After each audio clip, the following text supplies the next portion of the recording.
लीजिए प्रस्तुत है हमारी सनातन यौगिक विरासत पर प्रकाश डालता कार्यक्रम योग संवाद।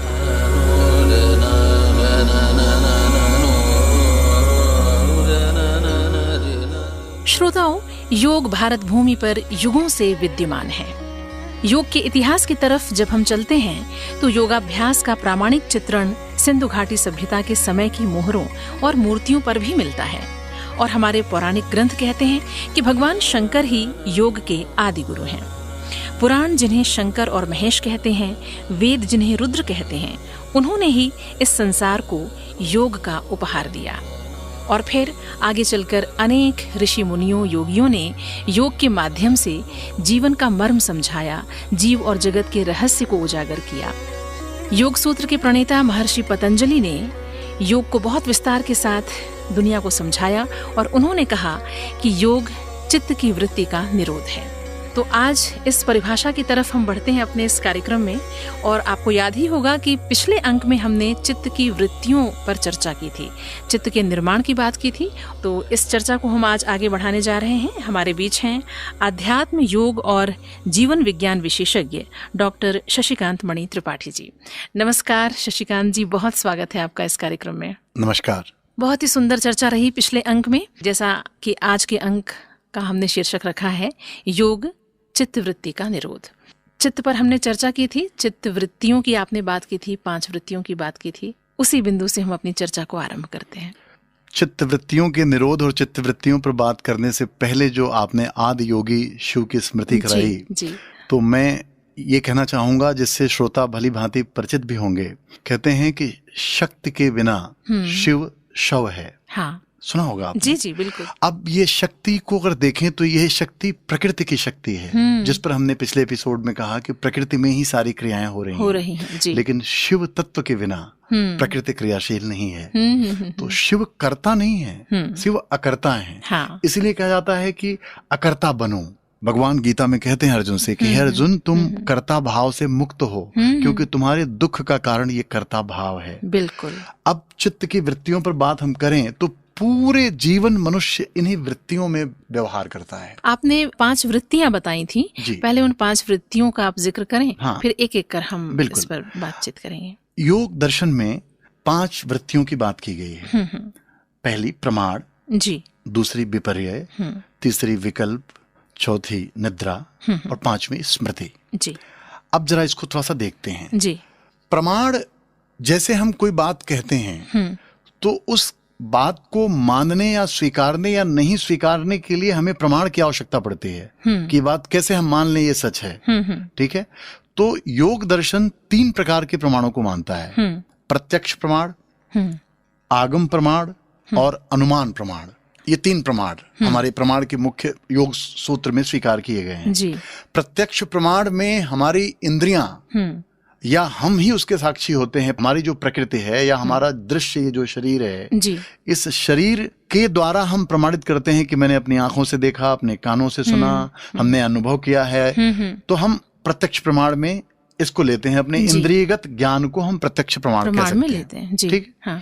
उसको किसी और के प्रमाण की आवश्यकता नहीं है। हाँ। जैसे आपने अपने इंद्रियों से देखा। जैसे यहाँ पर एक बड़ा सुंदर जिज्ञासा उत्पन्न होती है और कहा भी जाता है, योग सूत्र में भी महर्षि पतंजलि ने आम लोगों को समझाने के लिए कहा है कि इस पर विचार करना चाहिए। हाँ। जैसे स्वप्न आप देखते हैं जी, आपके स्वप्न का प्रमाण कौन है? आपके सिवाय कोई भी नहीं। हाँ। स्वप्न में आपने क्या देखा, आप उसकी चर्चा जब लोगों से करेंगे या आप अपने साथ ही आपके बगल में जो सोया हुआ व्यक्ति है, हो सकता है कोई जागा भी हो और उस दौरान आप किसी सपने में चले गए हों जी जी, तो ऐसे में उससे कहीं करे, यार मैं तो ऐसा सपना देख रहा था या देख रही थी, तो ऐसे में कहेगा तुम तो यहीं बिस्तर पर सोए थे, कैसी बात कर रहे हो। हाँ। तो उस सपने को आप दुनिया को दिखा नहीं सकते। बिल्कुल। दुनिया कहेगी सपना झूठ है, और कहा भी आता है कि अरे सपने की बात क्यों करते हो, सपना सपना ही है। सपना जी। लेकिन आप जरा बताइए कि आपने सपना देखा है, आप अपने आप से कैसे कह देंगे कि झूठ है? झूठ है, बिल्कुल। क्योंकि आपने उस सपने की सारी अनुभूतियों को फील किया है। बिल्कुल बिल्कुल। जब तक आप जागे नहीं है। हाँ। सपने में जी। तो कौन प्रमाण हुआ? हाँ। आप प्रमाण हुए। ठीक है। और जगत की जब बात आती है तो जगत में और लोगों के प्रमाण की जरूरत पड़ती है। ठीक है। बिल्कुल। तो ये हुआ प्रत्यक्ष प्रमाण।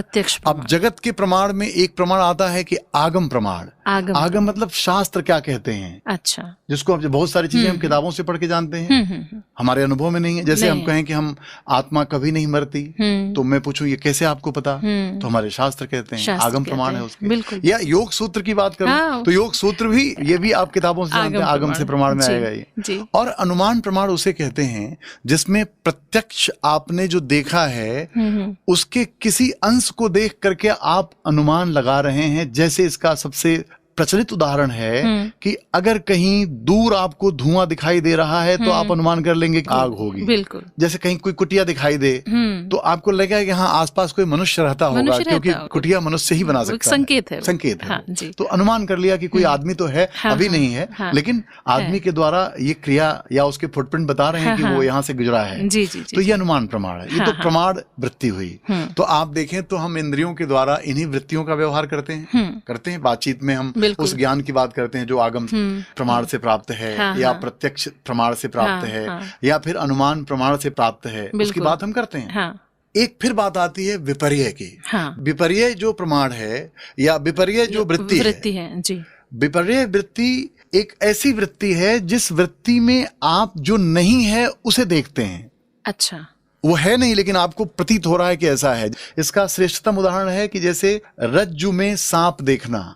ऐसे रज्जु मतलब रस्सी कहीं रात में पड़ी हुई हो, सर्प के जैसी टेढ़ी मेढ़ी, और आपको लगे सांप समझ लें, तो ये विपर्य, माने जिसमें झूठ का ज्ञान आपको होता है लेकिन सच जैसा लगता है तब तक जब तक वो झूठ स्पष्ट न हो जाए। ठीक है। मृग मरीचिका इसका एक श्रेष्ठ उदाहरण है कि जैसे मृग को रेगिस्तान में पानी का अनुभव होता है ना, या हमें भी होता है। हम भी उस भ्रम में होते हैं कि दूर रेत के कणों में हम पानी देख लेते हैं जबकि पानी होता नहीं है। जी। तो इसको कहते हैं विपर्य प्रमाण। ऐसा प्रमाण, ऐसा विपर्य वृत्ति, ऐसी वृत्ति जो है तो नहीं लेकिन होती हुई प्रतीत हो रही है। तो ऐसा भी हम लोग देखते हैं, जीवन में हमारे अनुभव में आता है। इसका भी हम अनुभव करते हैं, इस वृत्ति का भी हम अनुभव करते हैं कि चीजें होती नहीं हैं फिर भी हमें होने जैसा लगता है। बिल्कुल। जैसे आकाश का नीला दिखना, जैसे क्षितिज पर धरती और आकाश का मिला हुआ दिखाई देना, जबकि ऐसा है नहीं लेकिन हमें दिखाई दे रहा है। तो इसको हम लोग कहते हैं कि ये ऐसा ज्ञान है जो सच नहीं है लेकिन होता हुआ प्रतीत हो रहा है। जी। तो ये आ गया विपर्य वृत्ति में। जी। विकल्प वृत्ति वो वृत्ति होती है जिसका निर्माण शब्दों से होता है। वो आपके प्रत्यक्ष और आगम जो शब्द आधारित ज्ञान है, अच्छा, उसको आप कह सकते हैं कि विकल्प वृत्ति है। अच्छा। जिसका बोध आपको शब्दों के माध्यम से हो। ठीक है। तो उसको अपन कह सकते हैं ये विकल्प वृत्ति है। और विकल्प के बाद निद्रा वृत्ति है। अब निद्रा में आपको कौन सा ज्ञान होता है? क्या निद्रा भी कोई ज्ञान का विषय है? विचार करने योग्य है। अध्यात्म का तो बहुत बड़ा विषय है निद्रा। महर्षि पतंजलि तो कहते हैं कि निद्रा का आलंबन लेना चाहिए आपको अपने स्वरूप साक्षात्कार में। अब विकल्प वृत्ति के बाद जो निद्रा वृत्ति है, जी, उस पर हम बात करते हैं कि निद्रा में हमें कौन सी वृत्ति का ज्ञान होता है, क्या ज्ञान होता है। अगर हम ज्ञान को या जो हम अनुभव हमें हो रहा है उसको वृत्ति कहते हैं, तो निद्रा में किस चीज का अनुभव होता है जरा विचार करके देखिए। निद्रा में तो व्यक्ति को अपने देह का ज्ञान होता ही नहीं है। निद्रा की परिभाषा महर्षि पतंजलि ने की है कि जहाँ ज्ञान के सारे आलंबन समाप्त हो जाएं, उसको निद्रा कहते हैं। निद्रा में आपको कुछ भी पता नहीं होता। अब ऐसे में कहते हैं लेकिन वृत्ति क्यों कह दिया गया निद्रा को? कि निद्रा के बाद मालूम होता है कि हम सोए थे। यस, निद्रा को वृत्ति इसलिए कह दिया गया कि जहां ज्ञान के सारे आलंबन समाप्त हो जाने का ज्ञान हो रहा है ना, तो उस समाप्त होने के ज्ञान को जानने वाला तो कोई मौजूद है। बिल्कुल। कौन है वो? तो जैसे ही किसी विषय को जानने की बात की जाती है, कोई भी विषय जो आपकी जानकारी में आता है जी, उसको कहा गया कि वो वृत्ति है। निद्रा जबकि समाधि की भी अवस्था हो सकती है, क्योंकि वहां कुछ भी पता नहीं होता, समाधि में भी नहीं होता। लेकिन समाधि में जाने के बाद निद्रा जैसी स्थिति में भी आप ये नहीं कह सकते कि मैंने समाधि को जाना। समाधि में आप वो हो जाते हैं, कोई दूसरा होता ही नहीं जानने वाला। अच्छा। आप देखेंगे संतों ने अपने अपने ढंग से कहा है। कबीर साहब अलख निरंजन एक शब्द सुना होगा, आप योगी बोलते हैं, जी, वो अलख है, उसको लखा नहीं जा सकता। यहाँ निद्रा को आपने लख लिया, उस अभाव को आपने जान लिया, वो अलख नहीं कह सकते कि निद्रा अलग है। आप कहेंगे कि निद्रा जानी जाने वाली चीज है। ये बड़ा ही रोचक, मतलब निद्रा और समाधि, इस पर कभी चर्चा करेंगे। बिल्कुल। मतलब मुझे बड़ी रुचि आई। बिल्कुल हाँ। जी, आएगी भी। आपको बताऊं ना, जैसे आप देखिए, जब व्यक्ति संसार में बहुत दुखी होता है या कोई ऐसी बीमारी, आजकल तो मैं देखता हूं डॉक्टर लोग जब इलाज करते हैं तो कई बार पेशेंट्स को नींद की दवा भी देते हैं वो। जी। उसके पीछे की वजह यह है कि वो दवा जो दे रहे हैं उसमें वो जो बीमारी के बारे में सोचने वाली प्रवृत्ति है उससे वो मुक्त हो, ताकि दवा ठीक से काम कर सके। बिल्कुल। और आपके अनुभव में भी आया होगा कि कई बार दिन में दवा जब आप लेते हैं और रात में दवा लेते हैं तो रात में जो उसका प्रभाव होता है वो दिन में नहीं होता। क्यों? क्योंकि रात में जब आप सो जाते हैं तो आपको बीमारी का भी अभाव हो जाता है, आपको देह का ज्ञान ही नहीं होता, यानी सारे ज्ञान खत्म हो जाते हैं। तो फिर वो दवा जो है आपके जो केमिकल जो इम्बैलेंस हैं उसको बैलेंस करने में सहयोग करता है। तो निद्रा आज की एक बहुत भारी समस्या इसलिए हुई है कि आदमी वृत्तियों का इतना गहरा अभ्यासी है, इतना गहरा अभ्यासी है कि वो छोड़ ही नहीं पा रहा है चीजों को, वो हमेशा पकड़े हुए है। अभी एक साधारण तौर पर हम सोचें कि किसी से कहिए कि ये संसार, अगर जो आपका जो अहम मम वृत्ति जो बनी है, जिसको हम अभी चित्त के निर्माण में कह रहे थे, ठीक है, मैं मेरे का भाव, तो मैं मेरे से आपको अगर मुक्त करने की बात की जाए तो आदमी डर जाएगा कि नहीं, यही तो मैं हूं, यही तो मेरे हैं, इन्हीं के साथ मुझे जीना है। अर्जुन को देखें क्या हुआ, मैं मेरे के भाव ने ही तो उसको पीड़ा दी, विषाद दिया। जो भगवान उसको ज्ञान के माध्यम से, योग, गीता योग शास्त्र है, योग के माध्यम से उसे दूर करने, उस वृत्ति से बाहर निकालने का प्रयास कर रहे हैं। बिल्कुल। तो जिस मैं और मेरे से आप इतने गहरे अटैच हैं कि आपको लगता है कि पूरी दुनिया ही आपकी ये है। आप जब नींद में जाने की तैयारी करते हैं कि चलो अब चलते हैं सोने, तो आप मैं और मेरे को ही तो छोड़ने जाते हैं। बिल्कुल। अब यहाँ जब छोड़ने की बात आती है तो आप मरने की बात करते हैं और वहां आप स्वेच्छा छोड़ने जाते हैं। यानी देखें तो एक शब्द में ये भी कहा जा सकता है कि व्यक्ति मरने जाता है नींद के लिए। नींद को क्षणिक मृत्यु का नाम दिया गया है और मृत्यु को चिर निद्रा का नाम दिया गया है। आप देखें भारतीय मनुष्यों का चिंतन देखिए, चिर निद्रा यानी एक मरे हुए व्यक्ति और एक सोए हुए व्यक्ति, यानी जो प्रगाढ़ निद्रा में है, कोई फर्क नहीं है। सोए हुए व्यक्ति की सांस चलते हुए देख करके लोग ये जानते हैं कि जिंदा है, लेकिन उसके लिए संसार मिट चुका है। उसका ना कोई संसार का संबंध कोई नहीं है, देह से भी संबंध नहीं है। ठीक है, लेकिन ऐसे संबंध को महर्षि पतंजलि जैसा ऋषि कहता है ये वृत्ति है, इसका भी निरोध करना है। ऐसा नहीं कि तुम निद्रा को अपना स्वरूप मान लो, नहीं तो निद्रा में जाने पर लोगों को समाधि लग जाएगी। कहेंगे जो भी सो जाता है वो समाधि में चला गया, वो समाधिस्थ हो गया, समाधिस्थ हो गया। ऐसा नहीं, उन्होंने कहा कि नहीं, उस अभाव को भी तुम जानते हो, जैसे संसार के भाव को तुम जानते हो, देह के भाव को तुम जानते हो, ऐसे ही देह के अभाव को भी तुम जानते हो। यानी जानने वाला तुम्हारा अभी, यानी दो यहाँ भी कायम है, जानी गई वस्तु और जानने वाला। यानी ज्ञान में हमेशा जो ज्ञान की त्रिपुटी है, कहते हैं ना, जो जाने जाना वाला विषय और विषय को का ज्ञाता, और इन दोनों के मेल से ज्ञान होता है। तो वो निद्रा को वृत्ति कहा। उसके बाद जो अंतिम वृत्ति है पांचवी, उसको उन्होंने स्मृति कहा कि आपकी जो समस्त स्मृतियां हैं वो सब वृत्ति हैं, सिवाय अपने आत्म स्मृति क्या सामान्य स्मृति है।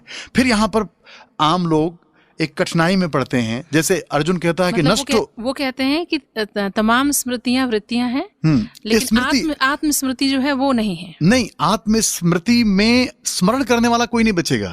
अच्छा। यहाँ जो स्मृति में है तो आपको स्मृति हो रही है, चाहे वो आगम प्रमाण से आई हो, चाहे प्रत्यक्ष प्रमाण से आई हो, चाहे विपर्य से आई हो, चाहे निद्रा से आई हो, चाहे विकल्प से आई हो। ठीक है, उसको अभी क्या हो रहा है कि आप कह रहे हैं कि मैं जान रहा हूं, मुझे स्मरण हो रहा है। ठीक है, निद्रा का स्मरण ही तो करते हैं आप, स्मृति ही तो है। अगर अंततः देखा जाए तो मनोविज्ञान उसको कहता है मेमोरी, एक सामान्य भाषा में, कि वो हम अपनी मेमोरी को ही अपना होना मानते हैं।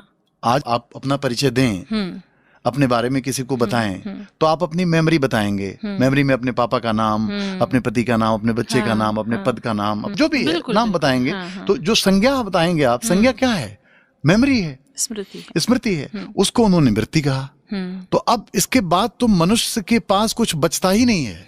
आप बताओ, अगर स्मृति वृत्ति है और स्मृति का निरोध कर दिया जाए, हाँ। तो फिर मैं पूछूं कि उसके बाद आपके पास क्या है, तो जो भी अगर आप बताएंगे वो स्मृति बताएंगे। हाँ। और स्मृति वृत्ति है, तो यानी बताने योग्य, कहने योग्य, संज्ञा देने योग्य, विषयीकरण करने योग्य सिर्फ और सिर्फ वृत्ति है।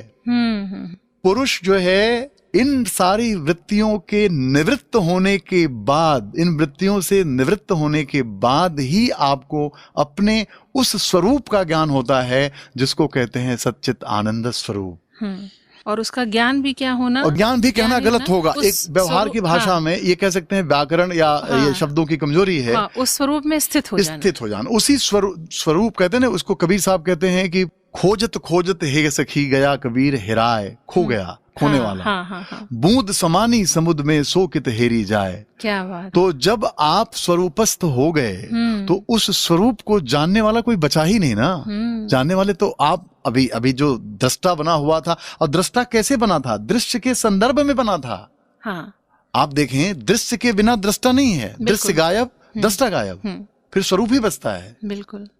वो सच्चिदानंद स्वरूप जहां पर कुछ भी नहीं होता, उसको पूर्ण काम कहा गया। उसी के लिए एक मंत्र जो आप सुने होंगे, ओम पूर्णमदः पूर्णमिदं पूर्णात् पूर्णमुदच्यते पूर्णस्य पूर्णमादाय पूर्णमेवावशिष्यते, कि मतलब ओम पूर्ण है, पूर्ण से जो बना वो पूर्ण है, पूर्ण से पूर्ण जो घटाया गया वो पूर्ण है, जो शेष बचा वो पूर्ण है।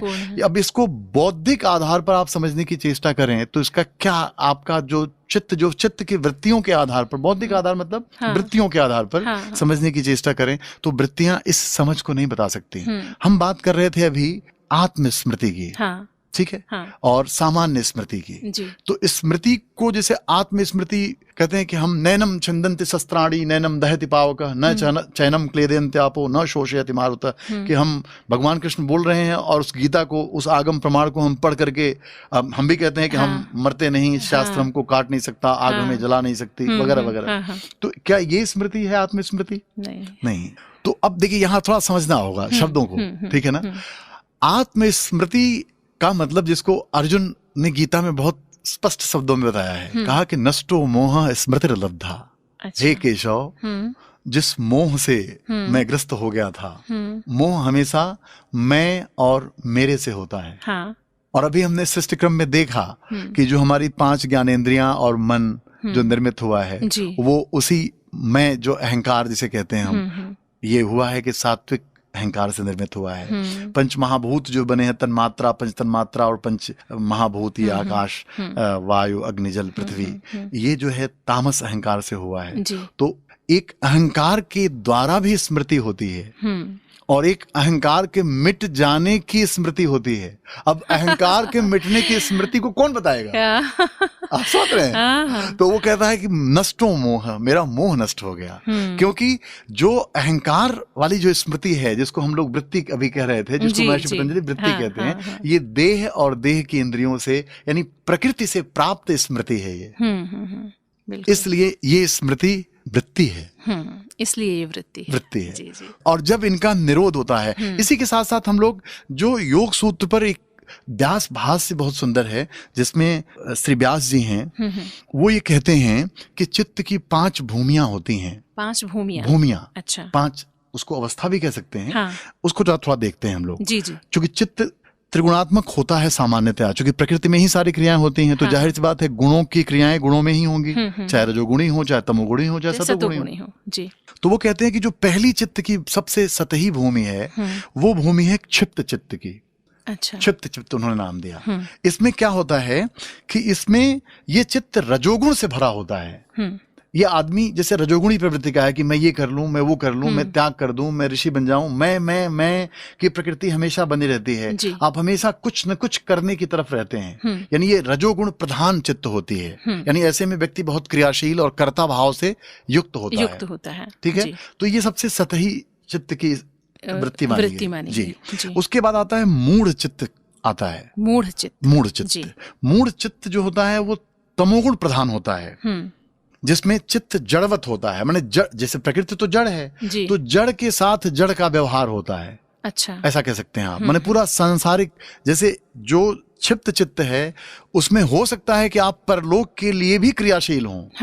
जैसे कहते हैं कि स्वर्ग को पाने के लिए या मतलब वो कहते हैं ना कि मरने के बाद सभी स्वर्गीय होते हैं, तो आप यहाँ उसके लिए भी कर्म करते हैं, या उनके जो आश्रित लोग हैं वो उनके मतलब मार्ग में कोई बाधा ना आए, सुखद जीवन हो, तो उसके लिए भी कर्म करते हैं। लेकिन ये जो चित्त है, मूढ़ चित्त, ये इहलोक को ही साधने में लगा होता है, जिसमें अपने यहाँ चार्वाक दर्शन है कि वो कहते हैं कि ऋणम कृत्वा घृतम पिबेत जावत जीवेत सुखम जीवेत। तो वो देह से प्राप्त होने वाला सुख, यानी मन से प्राप्त होना नहीं, जड़वत सुख की तरफ वो बेचैन रहता है। जड़ माने ऐसा सुख जो जड़ के साथ व्यवहार कर रहा है, जिस सुख को भोगने के बाद आपको आलस्य आएगा, आपको निद्रा आएगी। आप देखिए संसार का कोई भी विषय जिसका आप सेवन करेंगे, उस सेवन के बाद उसका जो परिणाम है वो आलस्य है, निद्रा है, क्योंकि आपकी एनर्जी उसमें कंज्यूम हो जाती है। वो मूढ़ चित्त का काम है, मूढ़ चित्त वाला ये करता है।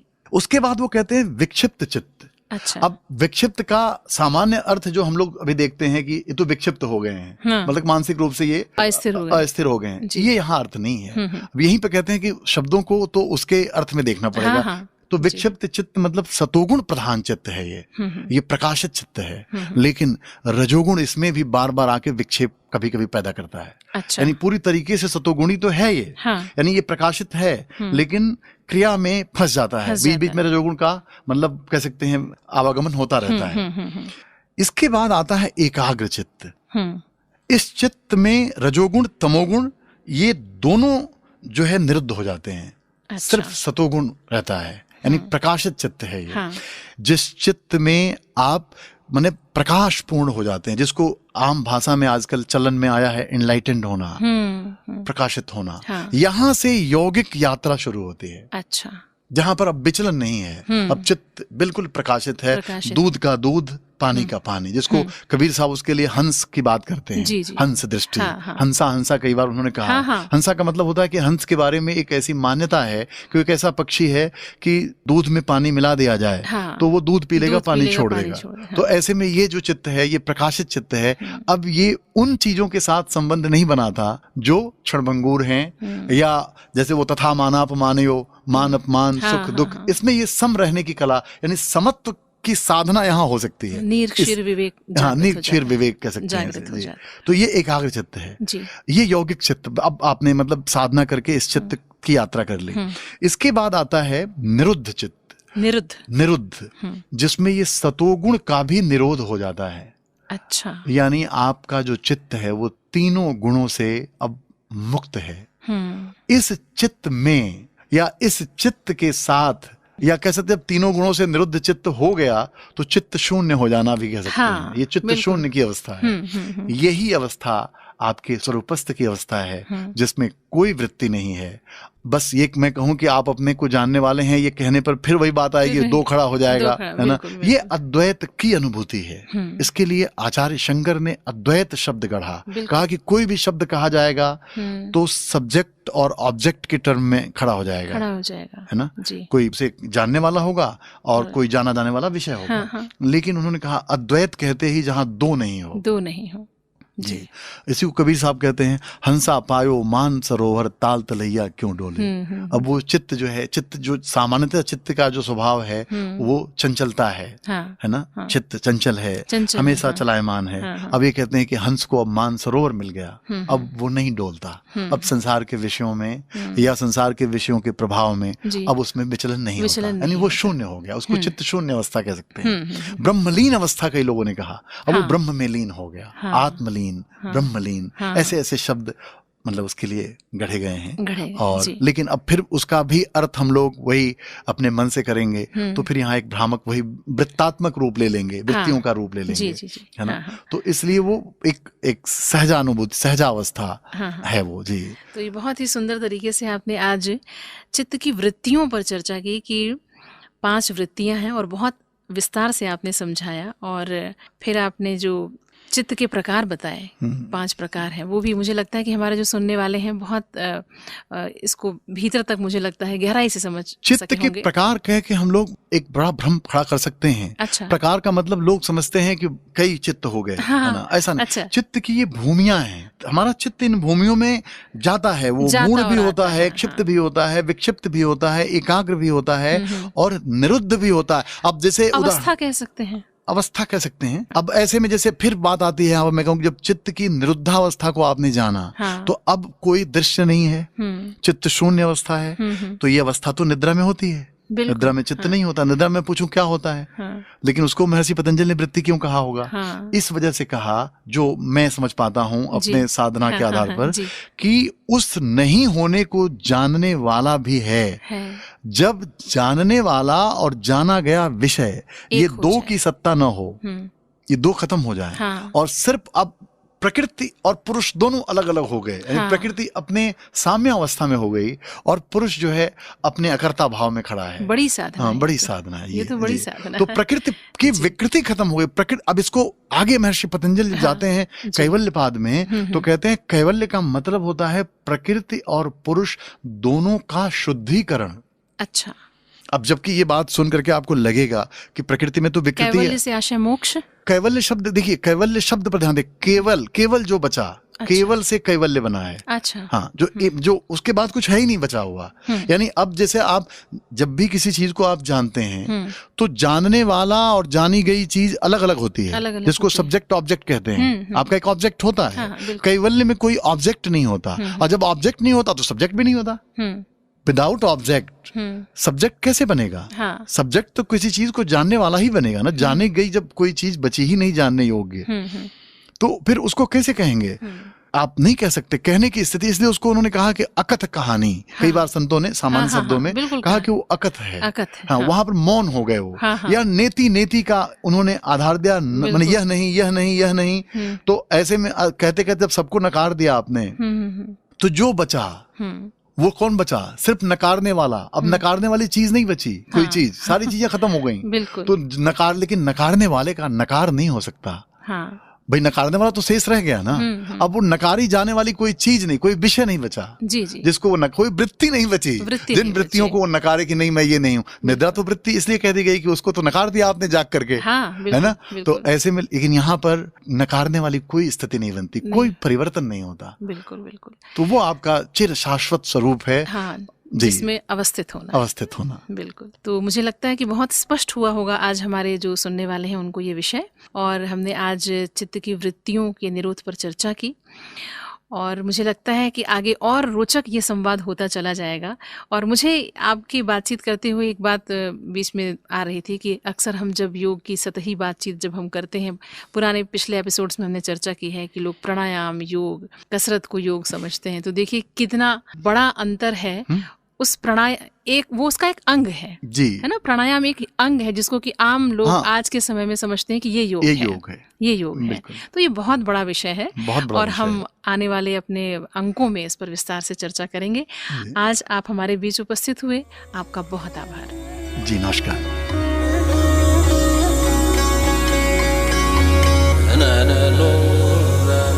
तो श्रोताओं, योग संवाद कार्यक्रम में आज हमने चर्चा की योग चित्त वृत्तियों का निरोध, इस विषय पर। उम्मीद है आज का ये कार्यक्रम आपको पसंद आया होगा। चलते चलते आपको बता दें, इस कार्यक्रम की परिकल्पना की अदिति गौड़ ने, ध्वनि संपादन था अमित कुंदानी का, और आपके साथ थी मैं आपकी रेडियो दोस्त सुनीता सिंह। अब इस कार्यक्रम से मुझे अनुमति दें। नमस्कार। आप सुनते रहिए 90.8 मेगाहर्ट्ज पर रेडियो आजाद हिंद, देश का चैनल, देश के लिए।